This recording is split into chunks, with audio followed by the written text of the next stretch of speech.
Hi దోస్తులు, welcome to my channel Vinni Divya 143. ఇది వచ్చేసేసి దోసకాయ మెత్తళ్ళు కూర అనమాట. సో చేసే ప్రాసెస్ చూపిస్తాను. ఫస్ట్గా ఆయిల్ వేసేసుకుని ఆనియన్స్ పచ్చిమిర్చి వేసి బాగా బ్రౌన్ కలర్లో వచ్చేంత వరకు లో ఫ్లేమ్లో పెట్టుకొని తిప్పుకోండి.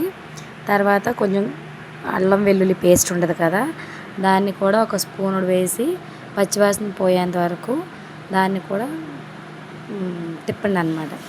సో తర్వాత మెత్తళ్ళు ఉంటాయి కదా, పచ్చివి అంటే చిన్న చిన్న చేపలు ఉంటాయి, చూపిస్తున్నాను కదా. వీటిని నీట్గా క్లీన్ చేసుకుని వాష్ చేసుకుని అయితే నేను ఫస్ట్ వేసాను. వాస్తవానికి ఫస్ట్ వేయకూడదు, ఎందుకంటే ఈ చిన్న చిన్న చేపలు కదా, తిప్పేటప్పుడు ఏమవుతుందంటే మెత్తగా అయిపోద్ది. సో నేనేంటంటే అల్లం వెల్లుల్లి పేస్ట్ పడితే కొంచెం బ్యాడ్ స్మెల్ పోద్ది అనేసి ఫస్ట్ వేసాను అనమాట. కొంచెం ఇంకెప్పుడన్నా ఎవరైనా ట్రై చేయాలనుకుంటే మాత్రం ఫస్ట్ చేపలు ఫస్ట్ వేయకుండా దోసకాయ ఫస్ట్ వేయండి. సో దోసకాయ వేసేవాళ్ళు అయితే వేసిన తర్వాత చక్కగా స్మెల్ అంతా పోయేంత వరకు వాటిని తిప్పుకొని కొంచెం ఉప్పు, రుచికి సరిపడా ఉప్పు, పసుపు వేసి తిప్పండి. అయితే అంత ఓవర్గా తిప్పితే ఏమవుద్దంటే గరిటతో అదంతా పీస్ అంతా ముక్కలు అయిపోద్ది అనమాట. సో నేనేంటంటే తిప్పుతున్నాను కానీ మరీ గట్టిగా తిప్పినట్టయితే చేయలేదు. సో వీడియోలో చూస్తున్నట్లయితే అదిగోండి, ఒక 5 minutes కుక్ చేసిన తర్వాత అదంతా కూడా అది చూడండి, జస్ట్ ఊరినే తిప్పినట్టుగా తిప్పాను. అయినా అక్కడక్కడ చిన్న చిన్న ముక్కలు అయిపోయినాయి.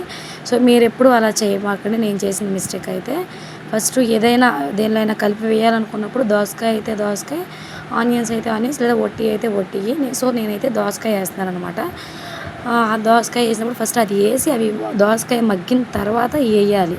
అలా వేస్తేనే ఆ చేప అనేది పర్ఫెక్ట్గా ఉంటుంది అనమాట.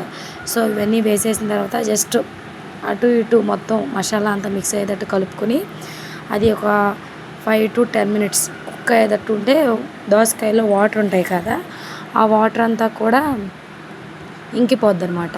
మీరు వీడియోలో చూస్తున్నారు కదా. సో అది అయిపోయిన తర్వాత అదిగో చూడండి, ఏమీ లేదు, చూసారు కదా.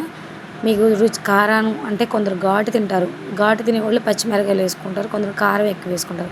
సో నేనేంటంటే పచ్చిమిరకాయలు ఎక్కువ వేసాను కాబట్టి కారం తగ్గించాను. సో కారం అది వేసుకుని మళ్ళీ కలుపుకున్న తర్వాత ఒక 5 to 10 minutes కుక్ అయిన తర్వాత అది కంప్లీట్గా ఆయిల్ సపరేట్ అవుతుంది చూడండి. ఆ సపరేట్ అయినప్పుడు పులుసు కావాలనుకున్న వాళ్ళు ఒక గ్లాస్ వాటర్ పోసుకోండి.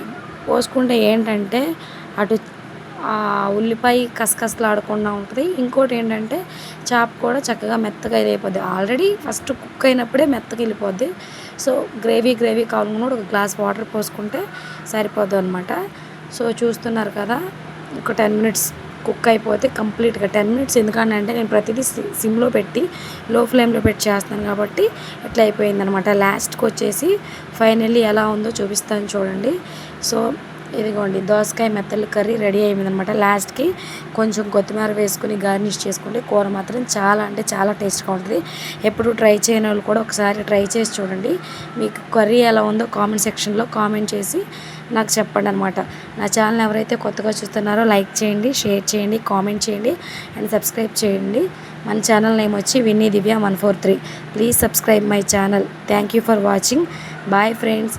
కర్రీ ఎలా ఉందో కామెంట్ చేసి చెప్పండి. మీకు కనుక నచ్చినట్టయితే చిన్న లైక్ ఇవ్వండి. Bye friends. ఇదేనమాట వీడియో, దోసకాయ మెత్తళ్ళ కర్రీ. బాయ్. తప్పకుండా ట్రై చేసి చెప్తారు కదా.